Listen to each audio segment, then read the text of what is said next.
지난 영상에서는 우리 아이 학원비 120만원 절약하는 1등 비결에 대한 이야기를 했었는데요. 한 학부모님께서 저에게 이런 질문을 하셨어요. 정쌤, 메타인지가 중요한 건 알겠는데 그럼 오늘부터 애랑 뭘 해야 되죠? 라고 말입니다.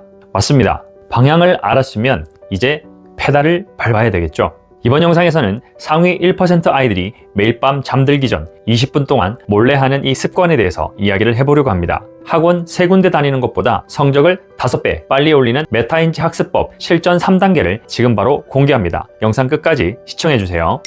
어머님들, 어제 저녁 우리 아이 모습 한번 떠올려 보세요. 밤 10시 학원차에서 내린 아이가 녹초가 되어 돌아옵니다. 가방을 던지며 오늘 진짜 빡세게 공부했다 라고 말합니다. 엄마는 아이에게 수고했다라며 쉬라고 하고 가방에 든 문제집을 펼쳐봅니다. 문제집에는 빨간색 동그라미가 가득하고 노트에는 알록달록 필기가 빼곡한 모습을 보며 안심하고 계시진 않으셨나요? 냉정하게 말씀드리면요, 우리 아이는 공부하고 왔다기보다 공부 구경을 하고 왔을 확률이 높습니다. 10년 넘게 현장에서 아이들을 지켜본 결과 대부분의 아이들은 학원 강사의 화려한 강의풀이에 빠지는 경우가 많습니다. 마치 넷플릭스에서 영화 보듯이 시청하는 것이죠. 인간의 뇌는 누군가의 설명을 들을 때 나도 알고 있다 라는 가짜 신호를 보내는데요. 우리 아이도 이 가짜 신호에 속고 있을 확률이 높습니다. 어머님들은 이 사실을 깨닫지 못하신다면 매달 결제하는 학원비 100만원은 아이 실력이 아니라 강사의 연봉만 올려주는 꼴이 됩니다. 그래서 어머님들은 지금부터 우리 아이를 상위 1%로 만들기 위해서는 이 가짜 지식을 걸러낼 가장 강력한 걸음망인 백지 복습법을 시작해야 합니다. 이 방법은 아주 간단하지만 그 효과는 머릿속을 통째로 재구성할 만큼 아주 강력합니다.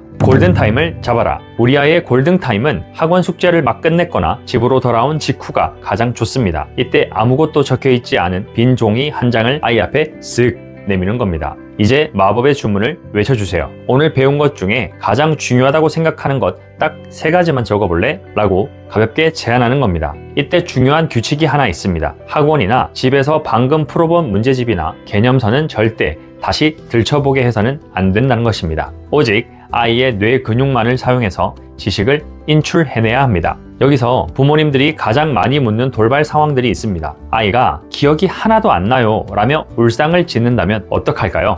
오히려 축하할 일입니다. 아이가 공부를 못해서가 아니라 오늘의 공부가 실패했다는 사실을 지금이라도 발견하신 거니까요. 우리 아이가 학원에 3시간 동안 앉아 있었지만 뇌에는 저장되지 않았다는 것을 확인하신 겁니다. 이럴 때는 화내지 마시고 딱 1분만 다시 핵심 내용을 읽어보게 하세요. 그 다음 책을 덮고 다시 적게 하세요. 이렇게 다시 떠올리려고 끙끙대는 고통이 바로 메타인지가 폭발하며 진짜 실력이 쌓이는 순간입니다. 어떤 어머님들은 이런 질문도 하셨는데요. 완벽하게 문장으로 다 적어야 효과가 있나요? 라고 말이죠. 절대 아닙니다. 처음에는 단어 3개 혹은 공식 하나, 심지어는 선생님이 해준 농담 한 줄이어도 좋습니다. 완벽함이 목표가 아니라 머릿속에서 끄집어내는 그 경험 그 자체가 중요한 것입니다. 키워드 위주로 마인드맵을 그리거나 낙서하듯이 적어도 괜찮습니다. 뇌는 스스로 연결고리를 찾으며 지식을 구조화하기 시작할 테니까요. 공부의 완성은 얼마나 많이 집어넣느냐가 아니라 얼마나 자유롭게 꺼낼 수 있느냐에 달려 있습니다. 오늘부터 아이의 학원 가방을 열기 전에 빈 종이 한 장을 먼저 건네주세요. 그 종이에 적히는 투박한 글자들이 바로 우리 아이를 상위 1%로 이끄는 진짜 지도이자 비결입니다. 학부모님들, 아이들이 어릴 때 학교 놀이 하면서 선생님 흉내내는 거 보신 적 있으신가요? 그때 아이들 눈빛이 얼마나 초롱초롱한가요? 상위 1% 부모는 바로 그 본능을 공부에 활용합니다. 보통 부모님들은 아이가 문제를 풀면 정답지를 들고 채점관 역할을 하거나 틀린 문제를 훈계하며 가르치려고 듭니다. 하지만 상위 1% 부모님들은 절대 선생님 역할을 하지 않습니다. 대신 세상에서 가장 호기심이 많고 질문이 많은 학생으로 변신하죠. 아이가 정답을 맞췄을 때 단순히 잘했어 라고 끝내는 것은 공부의 절반만 마친 것입니다. 진짜 공부는 그 정답이 왜 나왔는지 아이의 입을 통해 설명될 때 완성이 됩니다. 자, 이제부터 아이 앞에서 완벽한 학생이 되어보세요. 거창한 지식이 없어도 괜찮습니다. 다음 3단계 대화법만 기억하면 됩니다. 첫 번째, 감탄하며 무대 깔아주기. 아이가 푼 문제 중에 가장 어려워 보이는 것을 골라서 말해보세요. 우와, 이 문제는 식도 되게 길고 복잡해 보이네. 엄마는 봐도 잘 모르겠는데 우리 아들이, 우리 딸이 엄마한테 살짝만 설명해 줄 수 있을까? 두 번째, 모르는 척하며 딥다이브. 아이가 설명을 시작하면 중간에 추임새를 넣어주세요. 방금 그 부분에서 왜 이 공식이 갑자기 나온 거야?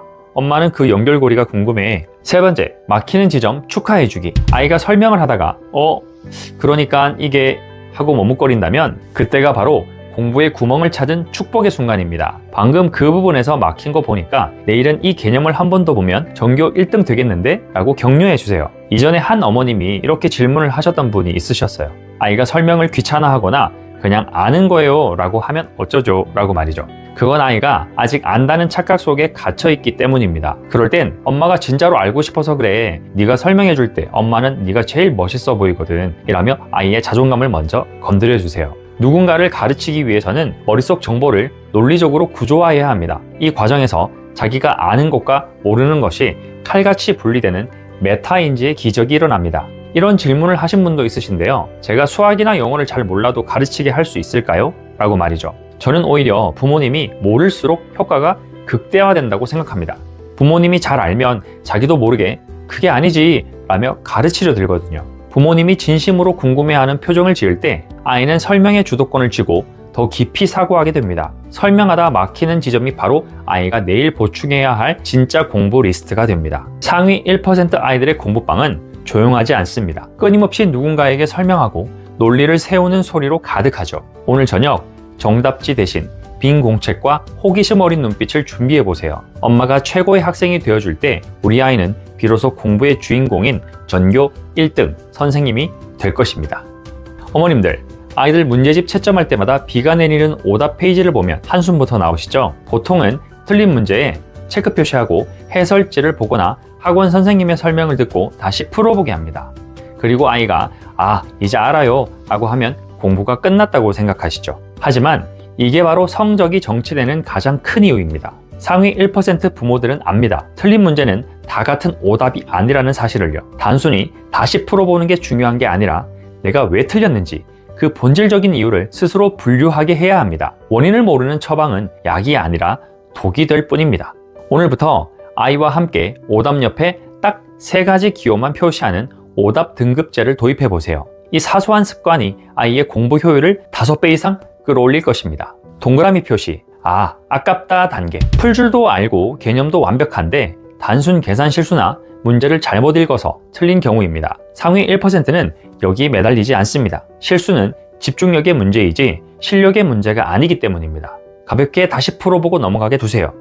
세모 표시, 알 듯 말 듯 단계. 개념은 들어본 적이 있는데 확신이 없어서 찍었거나 풀이 과정 중간에서 막힌 경우입니다. 여기가 바로 상위 1%와 하위권이 갈리는 골든존입니다. 이 세모 문제를 확실한 동그라미로 만드는 과정이 성적 상승의 핵심입니다.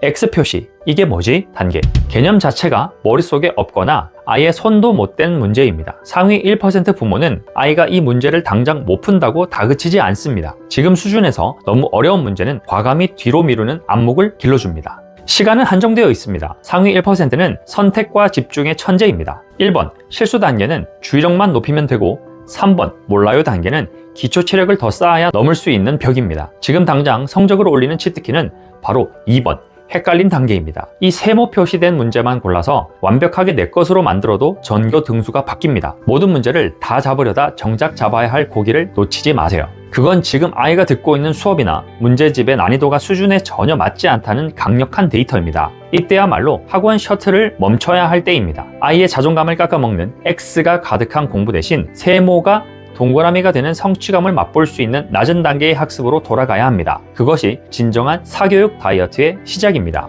학원을 3개 보내는 에너지보다 스스로 자신의 오답을 들여다보고 등급을 매기게 하는 10분의 시간이 훨씬 값집니다. 부모의 역할은 정답을 가르쳐주는 가이드가 아니라 아이가 자신의 실력을 객관적으로 바라보고 전략을 짤 수 있게 돕는 데이터 분석가가 되어주는 것입니다. 오늘 밤 아이의 문제집 속에 숨겨진 세모 표시를 찾아주세요. 그곳에 전교 1등의 비밀이 숨어 있습니다. 부모님들, 처음엔 아이가 귀찮아하고 힘들어할 수 있습니다.